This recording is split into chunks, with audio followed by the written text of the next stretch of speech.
गोंदिया आणि नागपूर प्रवासासाठी अत्यंत महत्वाची मानली जाणारी कोल्हापूर गोंदिया महाराष्ट्र एक्सप्रेस वारंवार उशिरा धावत असल्याने प्रवाशांना मोठा त्रास सहन करावा लागत आहे। या समस्येवर तोडगा न काढल्यास तीव्र आंदोलनाचा इशारा काँग्रेसच्या पदाधिकाऱ्यांनी दिलाय। गोंदिया येथील प्रवाशांसाठी महत्वाची असलेली कोल्हापूर गोंदिया महाराष्ट्र एक्सप्रेस 11039 आणि मुंबई गोंदिया विदर्भ एक्सप्रेस 12105 वारंवार नियोजित वेळेवर न आल्याने नागरिकांमध्ये संतापाचे वातावरण आहे।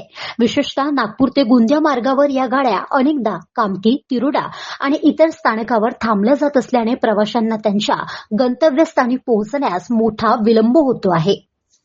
गाव माझा न्यूज करिता राधाकिसन चुटे, गोंदिया।